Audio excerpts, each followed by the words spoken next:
Let's go from the beginning then, and just to ask you first of all, why did you start to think that there was more to 9/11 than met the eye?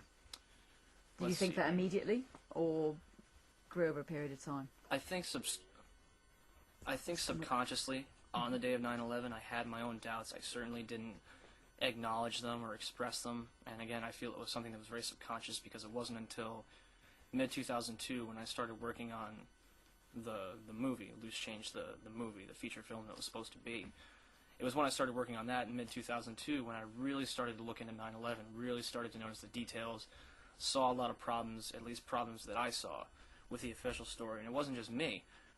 There were many people who had come before me, even in mid-2002, who had already expressed these kind of opinions.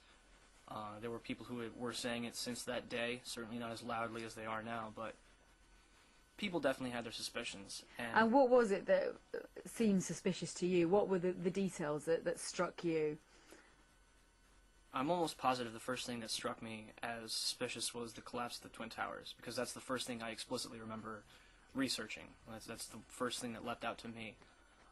I did get to see the attacks that day. I did get to watch the whole thing. Me and my friend Sandy were kind of in and out of the room, so I don't exactly remember what we saw and what we didn't. It was a very crazy morning, as it was for everyone else.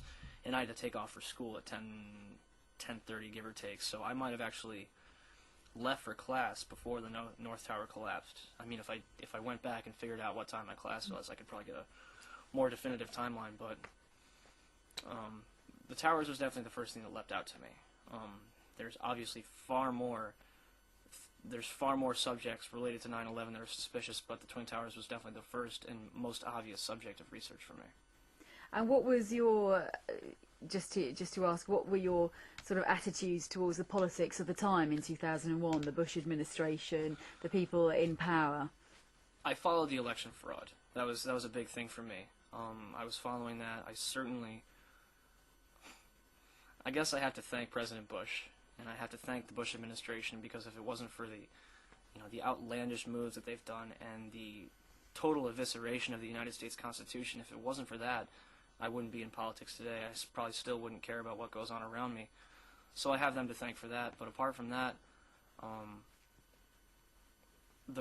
definitely the first thing that I started following politically was the election and the numerous controversies surrounding that. I remember getting coffee in the coffee shop and seeing the story unfold in the paper. Like I'd go in one morning, get coffee, see what was going on, go in the next day, see that they were trying to overturn it, but it wasn't working, and that there was this other person who was fighting it. So that was definitely the first thing that leapt out to me. So I had my suspicions about the Bush administration before 9/11 even came around. Certainly not as suspicious as I am of them now, but I knew something was wrong. I could tell that there was something fishy going on. The inevitable question, though, is why? Why would people in power in your country perpetrate such a horrific... why would they do that? Mm-hmm.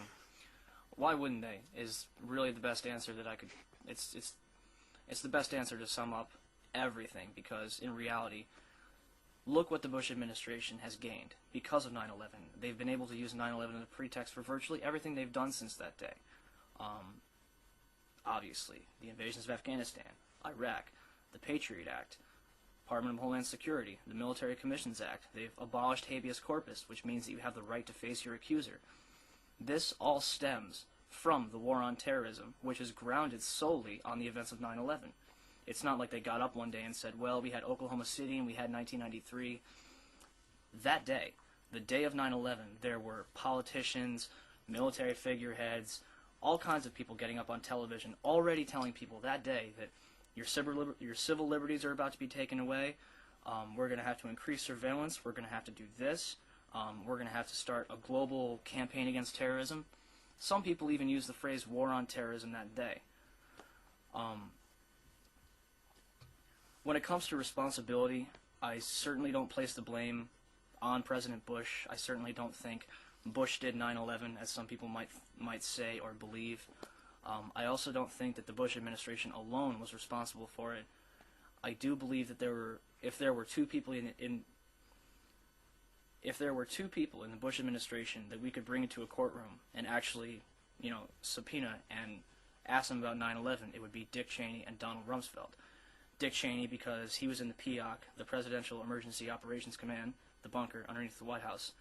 He was there the whole morning. He was there before the Pentagon was even struck. This is confirmed by him. This is confirmed by Norman Mineta. This is even confirmed by photographs that were taken that morning. Cheney was in the bunker before the Pentagon was even struck. And the Secretary of Transportation, Norman Mineta, when he was testifying to the 9/11 Commission in 2004, was recollecting his events, or was recollecting his actions on that day. And he went through the timeline about how he heard about the first plane. He left his offices, headed down towards the White House. The second plane had struck, got there, got into the basement. Says that when he got into the basement, Dick Cheney was there, and in an extended interview that he did in 2006 with an activist group in Seattle, We Are Change, he confirmed to them that Lynn Cheney was there as well. So when Norman Mineta arrived at the POC at approximately 9:20 or 9:25, this is according to him, Dick Cheney and Lynn Cheney were already there. So the first tower had been struck, the second tower had been struck, and a third plane was on its way to Washington, D.C. Norman Mineta's exact words go as follows. During the time that the airplane was coming into the Pentagon, there was a young man who would come in and say to the Vice President, the plane is 50 miles out, the plane is 30 miles out. And when it got to the plane is 10 miles out, the young man also said to the Vice President, do the orders still stand? And the Vice President turned, whipped his neck around, and said, of course the orders still stand. Have you heard anything to the contrary? Now, if the orders that Mr. Mineta and Mr. Cheney and the young Abe were referring to, if those orders were to intercept and shoot down Flight 77, it would have happened. Because if the orders were to shoot it down when it was 50 miles out, it would have been shot down. There's almost no question about it. I mean, 50 miles is more than enough time to get something up in the air. I mean, they had military aircraft flying all over that morning. They don't want to talk about some of them, like the E-4B Doomsday plane, but there were planes up in the air that could have intercepted at 50 miles out. If the orders were not to shoot it down and to allow it to strike the Pentagon, that to me seems like a much more credible explanation, because honestly, if someone had told you there's a plane heading towards Washington and we need you to shoot it down, if someone had said to you the orders are to shoot it down, you wouldn't respond with incredulity the way is it incredulity? Is that how you put it? Incredulity. Yeah. You wouldn't respond with skepticism the way the young Abe did, because he was clearly concerned about what those orders meant. You know, it's 50 miles out, it's 30 miles out, it's 10 miles out, you know, do the orders still stand? He didn't seem like he was recounting orders that said shoot the plane down. All of that notwithstanding, why would they do this? And again, why wouldn't they do this? Look at everything they have to gain. Our civil liberties have been eradicated over in the States. I mean, we're inching slowly towards a police state. It's happening very gradually. It's very akin to the analogy, if you turn you put a frog in a pot of boiling water, if you turn it up slowly, the frog won't jump out. That's pretty much where we are at this point. We're the frog in the pot of water. The heat is being turned up very slowly on us, and a lot of people either aren't noticing or do notice and are apathetic. Or, even worse, they do notice and feel that it's fully justified by the events of 9/11. You'd be surprised how often it comes up in conversation over there. Oh, well, we had to do that because of 9/11. We had to do this because of 9/11. We had to tase this kid in this college, you know, because he could have been a terrorist. We had to, what was it? Oh, man. There's so many examples of things happening in the United States that simply couldn't have happened without 9/11 as a pretext. There's so many points you make there. You know, obviously it's really fascinating. No. There's so many points there. But I mean, as you know, I haven't seen the whole film. But haven't Al Qaeda virtually admitted responsibility for the attack? So they were proud of it. Where's your thinking on that? I don't doubt that Al Qaeda was involved to a degree, and I certainly don't feel that Osama bin Laden had absolutely nothing to do with it. These hijackers did exist. They absolutely existed. But then that gets into the question of why were some of the hijackers trained at U.S. military bases? Why are there ties between the Pakistani ISI, the American CIA, and Mohammed Atta? Excuse me, sorry about that. It's all right. Who's there? Just running. Okay. Sorry about that. It's all good. Okay. Don't worry about it. Okay, still running. If you want to go back to No, that's cool. Al-Qaeda. Then, That's cool. yeah. I don't doubt that Al-Qaeda had a degree of involvement in what happened. I also don't doubt that the hijackers existed. But when you start to look into the hijackers, who they were, where they came from, you find out that some of them might have trained at U.S. military bases. You find out that there are ties between Muhammad Atta, the lead hijacker, the Pakistani Inter-Services Intelligence Agency, the ISI, and the American Central Intelligence Agency, the CIA, all focused around a $100,000 wire transfer that was wired from the head of the Pakistani ISI to Muhammad Atta. This wire transfer has not only been denied, but has been censored from White House transcripts. When a reporter asked Condoleezza Rice about it in May 2002, any information relating to the ISI chief is simply left out.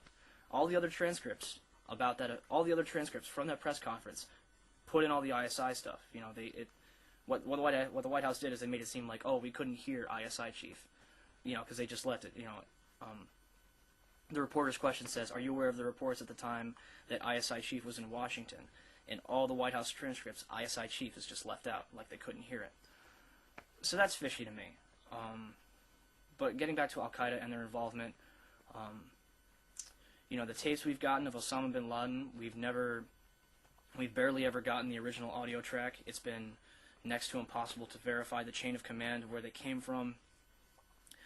The infamous bin Laden video that was broadcast in December 2001, it's a Department of Defense translation. We have to take them on their word. There's also international establishments, a German TV station,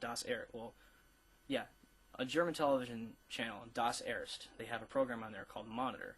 And right after the bin Laden tape came out in the United States, they had a bunch of Arabic translators on there saying, well, we've listened to what original audio we can get our hands on, and to us, the White House's translation of that is very problematic. They pretty much put in things where they wanted to hear them. Like, they pretty much just put in whatever they wanted in there. And again, this is not according to me. This is according to Arabic professors that are very well renowned overseas. But having said that, weren't the tapes originally sent to Al Jazeera, which is an Arabic channel anyway? Of course, absolutely. Yeah, I don't doubt that. But I'm saying when that tape, well, the December bin Laden tape was allegedly found by, they said it was when they were going through homes in Afghanistan. I don't know if it was Army, Special Forces, whatever. But it was the U.S. government that was responsible for that tape, was responsible for it coming to the light. When it comes to other ones, the 2004 video, the 2007 video that just came out, those are questionable as well because we don't know where it's filmed. We don't have any. We really don't have any chain of custody other than, oh, we've got this new bin Laden tape. And then you've got the 2004 and the 2007 video, which look eerily identical. I mean, the shots are the same. Bin Laden isn't the same. There are some minor differences. Obviously, his beard is a lot darker. I just have a serious problem with anything the U.S. government gives to us without some kind of chain of custody or some kind of explanation where it came from, and certainly when they're not transparent about what's being said on the tape. When they're giving us well, I mean, I understand that they gave us a translation, but it's another thing to give us a translation without the original audio to verify it. And can you tell me exactly what your theory is with Flight 93, of course, the flight that never did crash into a building? Flight 93 is very interesting. You know, I've gone there. I've talked to a lot of locals there. I talked to Barry Lichty, who is the mayor of Indian Lake, which, as you know, is the lake that's 2 miles to the southeast. You know, I'll actually go into that. I talked to the mayor of Indian Lake, Barry Lichty, and he said that he was in his home on the morning of 9/11. Him and his wife were watching TV, and the sequence of events is their power went out. They heard an explosion. Their house shook. And when Barry and his wife got up, you know, to go inspect what happened, something flew over their house. And the words that came out of Barry's mouth was, "It sounded like a missile flew over our house. They were going that fast." He swears to this day it happened immediately after Flight 93 crashed. He swears that there's no way it was Flight 93. And it can't have been Flight 93, because Flight 93 was up here, and Barry's house was down here. And Flight 93 was traveling in this direction. So, you know, if it crashed, and he heard the explosion of the crash, and a plane flew over this way, it had to have been something coming from the same direction as Flight 93. Barry maintained that he feels that it was not shot down, but he maintains that there was definitely military aircraft in the air when it crashed. That being said, you read the 9/11 Commission report, and they say that not only were there absolutely no planes in the area that morning, but the military wasn't even aware of Flight 93 until 10:07. I told this to Barry, and he couldn't believe it. He's like, well, my wife and I, we know what we heard. We have no reason to lie. We were there that morning, and we explicitly remember what happened. If a fighter jet flew over my house that morning, I'd probably remember it very vividly, too. That being said, there are a lot of aspects of the Shanksville crash that don't make sense. If you look at any other commercial airliner crash, and believe me, I've gone through hundreds of them, there is no historical precedent for a complete...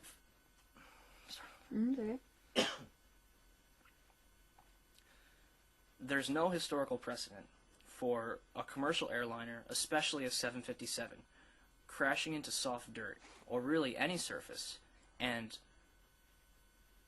I don't want to say disappearing, but that is essentially what happened to Flight 93. You see a crater with no visible wreckage. You do see the imprint of a plane, but that's all you see. And I've got helicopter shots that zoomed in all the way into the crater, and it's not like the crater goes in and keeps going down. I mean, the crater comes in and it stops about 5 to 10 feet in. You can visibly see where the dirt ends. And I'm sorry, but there's nothing there. I mean, there's some scraps of metal here and there, and there's some white smoke, and that's it. And to me, that is just, it's hard to believe. It's very hard for me to believe that an intact Boeing 757 crashed in that field. All the first responders who were there said the same thing. They said to the firefighters, "Are you sure we're at the right place?" This came straight out of their mouths. They're like, "I couldn't believe a plane crashed there." I can't either. And what would you think has happened to the passengers then? Did you think the plane actually did crash?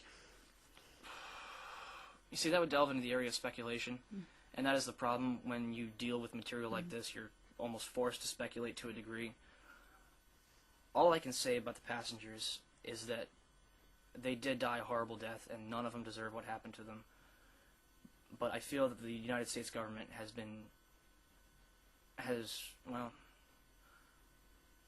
I feel that the U.S. government has been anything but transparent, not only with the American public, but with Flight 93's relatives. They asked numerous times, can we listen to the cockpit voice recorder? Can we hear the last moments of our husbands, our wives, our sons? Can we hear the last moments of their life? FBI dragged their feet. They said, no, can't do it. National security. Which is interesting because whenever, any other time that there has been an airplane crash related to terrorism, the FBI has released the cockpit voice recorder. It took them some time, but they did release it. And the FBI told the family members, no, we're not going to release it at all. They had to fight for it. And eventually they could listen to it, but they had to go and listen to it in a private room. They had to listen to it through headphones, and they couldn't take notes. And not only that, after Zacharias Moussaouy's sentencing in 2004, in 2006, I'm sorry, I don't know why I said 4. After Zacharias Moussaouy's sentencing in 2006, Flight 93's, the victims of Flight 93's family members went through the transcript and said, wait a minute, this isn't the same tape we listened to. There's things in here that weren't in the one we listened to, and there's things that we heard that were cut out. So that's suspicious to me. I think that's the bottom line of this whole thing, is that people try to paint it like I'm the only person saying this. I'm some lone nut. I'm some stupid conspiracy theorist living in my parents' basement. I haven't lived with my parents since I was 16. I saw a lot of people asking questions, and I just joined them. It's pretty much what it came down to. And there are a lot of family members and a lot of survivors asking the same questions now. It took them a couple years, but they've warmed up to it, and they're furious. Bob McIlvaine, Bill Doyle, Jersey Girls, all kinds of people, all kinds of organizations dedicated to still, 6 years after the fact, fighting for answers to their questions, and the government and the media are dragging their feet and refusing to talk to them. Sibel Edmonds, she's an FBI translator who has publicly said the U.S. government, and I'm sorry, Sibel Edmonds, an FBI translator, has said numerous times, the American people do not know the true perpetrators of 9/11. And she said that if the information that she uncovered during her duties was actually brought to light, there would be serious, high-level indictments in this country. Sibel Edmonds is now the most gagged woman in history. John Ashcroft used the state secrets privilege to pretty much shut her up. It's an act that I believe hadn't been used since the early 1900s. I don't know for a fact, but it's a very rarely invoked privilege. And John Ashcroft slapped Sibel Edmonds with it. If you guys want a story, get Sibel Edmonds in here. Ask her what she's got to say. She's offering. She's like, I've been told to shut up. I've been told that I could lose everything that I have if I open my mouth. And she's like, I'm now ready to open my mouth. So she's calling on the she's literally calling out the mainstream media. She's saying, listen, I have information that can prove the official story is false. She's an FBI translator. She was there when it happened. She had to go through tons of messages. She knows what she's talking about. And the fact that the mainstream media, to this day, she offered this challenge almost a month ago now. The fact that nobody has picked up on it, the fact that I haven't seen her on CNN, Fox, ABC, CBS, CNN, I haven't seen her on any of those networks, even to do a hit piece on her. They refuse. They refuse to even get her on camera. And to me, that speaks volumes. Because they'll rush to interview someone like me and paint me out to be some stupid kid with a computer. But an FBI translator who is there, who knows what happened, who has information that can literally blow the entire story wide open, they refuse to get her on camera. Why is that? Now, as a member of the media over here in the UK, of course, we have the inquest on Princess Diana, and the conspiracy theory as well that Diana's death was not an accident. With this as well, isn't there a case for arguing, though, that sometimes terrible things do happen, and there's an inability for people nowadays to accept that really tragic accidents do happen, or tragic acts of terrorism? You know, that there just isn't room for an act of God, as it were. Of course. But I don't doubt for a second that 9/11 was a terrible tragedy. I accept perfectly why it happened. I have no delusions about what happened on that day. And, I have to look at the evidence, and I have to look at what's out there. I can't take the government on their word when they say it was just Al-Qaeda, go back to bed. When I look at the numerous war games that were going on that day, when I look at the backgrounds of the hijackers, when I look at all of these things, there's literally almost mountains of evidence that points towards there being an alternative explanation. Whatever that alternative explanation may be. People say things like, these people get off on believing this. They love thinking that their government would do this. They have to find alternate explanations for situations which have a very simple explanation. Muslims did it, for example.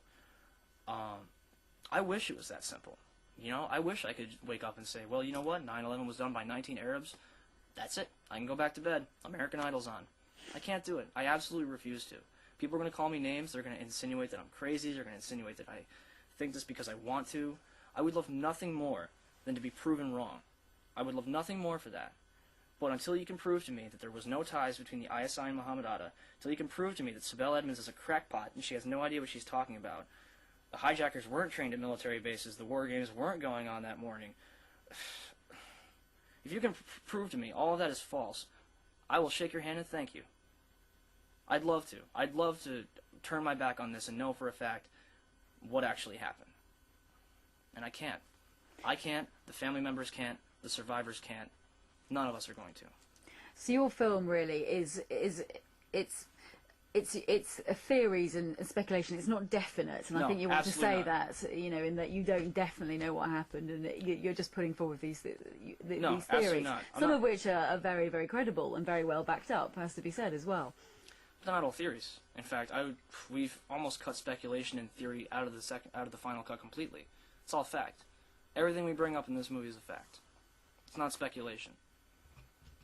And leaving the audience to draw their own conclusions. Mm-hmm. Are you pleased with how it's gone? Because, of course, it was an internet release at first, and now it should be coming to cinemas next year. That's what It's we're on hoping. DVD, yeah. You must be pleased, though, that a lot of people have been watching this, for goodness sake, the amount of hits that you are having on the internet as well. I am pleased, but, a lot of it is people watching it over and over again. A lot of it is preaching to the choir, as it were. The mainstream media and the U.S. government, anyone, there has yet to be a serious, impartial, bipartisan investigation into the events of 9/11. The investigation took 441 days to get off the ground in the first place. So, I don't know. John, Yeah. talk about how the movement is now mainstream. Yeah. How patriots for 9/11 truth. There are over 500 physicists, engineers. That's the other thing, is that, I stress, I am not the only person saying this. I am far from that. You've got retired CIA analysts. One of them is in our film. Ray McGovern worked for the CIA for 27 years, knows what he's talking about. You've got people who worked on the 9/11 Commission who have called it into question. You've got people who have worked within the government. And as Tim just said, patriotsquestion911.com. You go there, you'll see military intelligence officials, FBI officials, family members, survivors. You'll see a list of hundreds of people, some of them incredibly credible, some of them ordinary people, all of them saying the same thing. We need a new investigation into what happened. We absolutely need to. They are irrefutable facts. Irrefutable, not theory, not speculation. Irrefutable facts about 9/11 that need to be addressed, that need to be answered and cleared up. And until then, these questions aren't going to go away. The family members aren't going to be happy. No one's going to be happy. I suppose that what has happened, though, is 9/11 has changed the course of modern history. Absolutely. There's no doubt about that. Well, and that brings me back to your question, why would they do this? Well, it's been pretty successful so far. They've gotten everything they've wanted out of it. Although a very, very bad situation in Iraq, they haven't succeeded there. They didn't want to succeed. What do you think they wanted? They didn't go over to Iraq to remove Saddam Hussein from power and bring freedom and democracy to the Iraqi people. They had an agenda. They absolutely had an agenda. And I, for one, feel it's going according to plan. I don't know what it is. I wasn't there. I don't know what these people think. But I don't think that Iraq was just some cock-up. And that's another argument people throw in our faces. These guys couldn't have orchestrated 9/11. Look at Iraq and look at Hurricane Katrina. Well, Hurricane Katrina, they didn't care. Okay? It's not like they were scrambling to get FEMA to New Orleans. Okay? It's not like 9/11 where we were scrambling to get fighter jets into the air. These guys had days. Bush had a warning. Bush had a very clear-cut warning what was about to happen in New Orleans, and he ignored it. It's on video. I don't see how that's incompetence. That is, to me, is arrogance and is criminal. It's manslaughter. It's willing manslaughter. And it's on video. You can fucking prove it. Just back to 9/11. Just one more question. Obviously, is that you've named the two people you think that you'd really like to see indicted, and sort of you said that you didn't think Bush knew about it. Whoever, should some of your theories be proved positive in the future, then that really makes them some of the most evil people in history to have done this and to have so much blood on their hands. They are the most evil people in history. There's no question about that. No question. The sitting administration in the United States will inevitably go down as probably the evilest ever. I can't imagine an administration worse than these people. I can't. I mean, and they've been players in the industry for a long time. Cheney and Rumsfeld, I mean, they're no strangers to United States government, how it works, and how you can control the masses. They're no strangers to that. And the fact that these people keep popping up in history and keep coming back, the fact that our elections went Bush, Clinton, Bush, and maybe Clinton again, speaks volumes to me. We don't have a fair electoral process anymore. We don't. Our country is totally screwed. And again, I mean, did the Bush administration simply get lucky? I mean, did they just stumble into office and this terrorist attack happened and they could do whatever they wanted? Or is there a much bigger global agenda going on? As to who pulls the strings, as to who controls it, I don't know. Again, it's theory and speculation. I don't think Bush did 9/11, and I don't think the Bush administration alone did 9/11. But, as I said, I feel that there are people in the administration who have a very good idea what happened. And as I said, Cheney is the closest.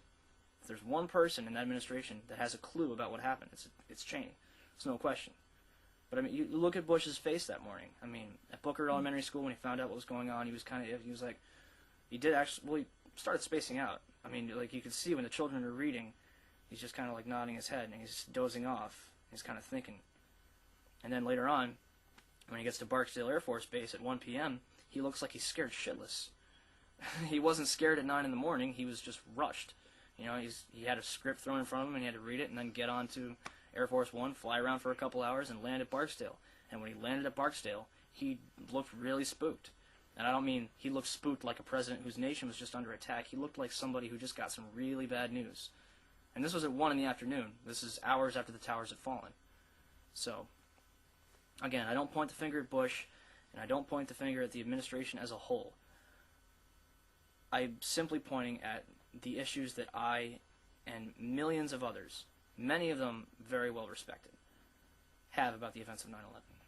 That's brilliant. Thank you very much. No Really problem. good interview.